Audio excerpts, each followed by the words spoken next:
Okay guys, so I made a little bit of a change here to the way that I'm running my heat in my fifth wheel camper. I just wanted to give you guys an update. This is a hole that I already had in my entertainment center here, and it goes into the wall and through the wall. So I'm just going to show you how that goes. Comes through and it pops out right in here. Okay. And it comes through this wall, and I just have it plugged into the same outlet that my washer dryer is plugged in. Quick note, if you guys don't have these little lights that run on batteries, they are fantastic for tiny homes and fifth wheels. Okay, so also up front, behind your fireplace, there's going to be a dedicated outlet for your fireplace. Now, what I did was I removed my fireplace and I plugged in a power strip right there, which is accessing that single outlet inside behind the fireplace. Now, I am going to make it a little prettier when I get the time to do so, but right now I just want to make sure everything was going to work without a problem. Now, the reason I did this is because that fireplace is on its own circuit. So the best place to plug in a heater is on its own circuit, so it's not overloading the rest of the camper. Now, what I can do is I can give my fireplace a rest, and I can just use this radiator heater in here until we feel we need some ambiance or something like that. Because this radiator heater was only 40 bucks, and that fireplace was $300. And we've already replaced one from last winter from overworking it.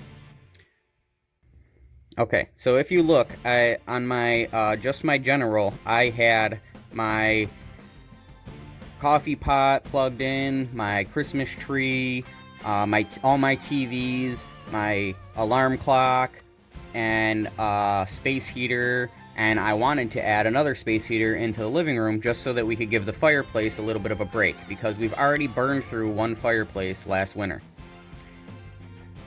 So what I did was I used the outlet for the fireplace, which has its own 20 amp breaker, to plug in a power strip, where now I can switch between the fireplace and a little radiant heater to give the fireplace a little bit of a break. Okay? Also, the washer dryer hookup only gets used when we're using the washer dryer. That has its own 15 amp hookup. So I plugged in my space heater into that outlet, so that now all I need to do is turn off the space heater when I want to run some laundry, and it's not a big deal.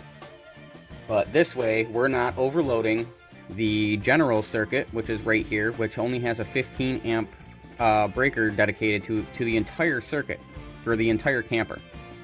Okay, so that's why I changed all of this stuff, was to not overload certain circuits in my camper. So just to wrap up there, what I did was I made sure that all my heaters are now hooked to their own dedicated breaker in my breaker box in my camper. So now each heater is hooked to either a 20 amp or a 15 amp circuit.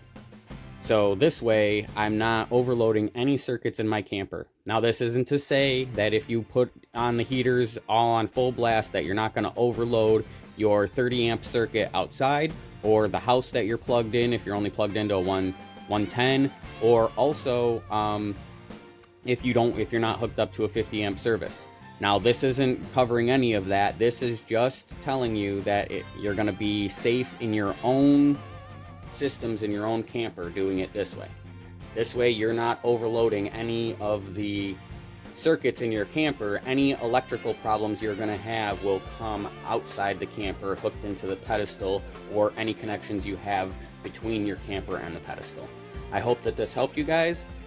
Just showing you guys things that I do to get through my winter, to keep me and my family safe in our fifth wheel camper. Hope to see you guys in the next video.